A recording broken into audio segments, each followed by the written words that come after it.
Today, we're going to get the beginning of 16 hours of testimony from House managers prosecuting the case against President Trump in this trial.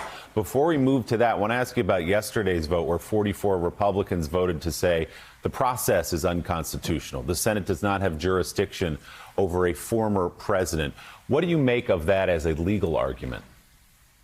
The legal argument's weak. I think that's part of why it lost, as well as the political calculus. But we know from the past the Senate has obviously done this before.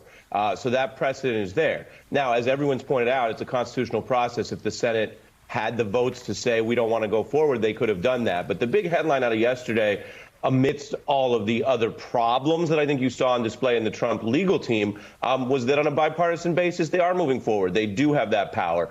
The other point I wanted to echo from what Joe has been saying in this discussion and earlier in the program is this is a time for exactly the moral clarity that I think Joe and others are offering.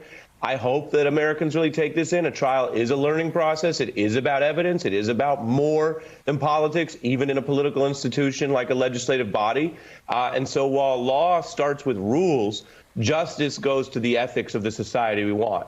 And so, to use a senatorial phrase, I would associate myself with what Joe and others were saying. This is a time for moral clarity in America. If not now, when? Let's look at what was done to the Capitol, done to democracy, done to those officers, the killing, the rioting, the insurrection, and figure out what, if anything, America wants to do about it. And if the Senate doesn't step up to its moment, then as in other times in the last 4 years, Americans will have to look at whether they want to do anything about any potential dereliction.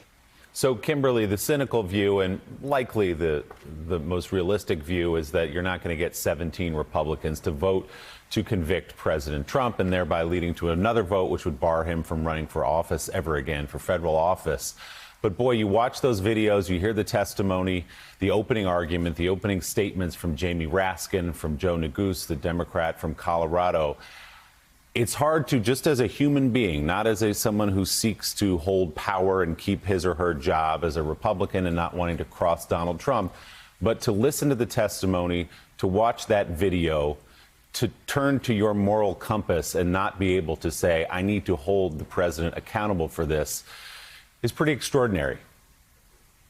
It really is, and I think that speaks to what the voter that Jim was talking about spoke to. It's how you look at this with your gut as a human, as an American, seeing the seat of our federal government being attacked like that, and seeing in real time the way that the president urged and incited, frankly, that attack. You know, one thing that was really important about the video that was shown yesterday, that although the events played out in real time and on live television and many of us watched, we couldn't see what was going on inside. And it was also very difficult to understand exactly when Donald Trump said certain words that egged on this crowd and how he continued to egg them on during that attack in a way that was really, really shocking. And even at the end, that you'll remember this day forever, praising them for the work that they had done. It was really shocking to me, even though I've written about this and reported on this for more than a month now.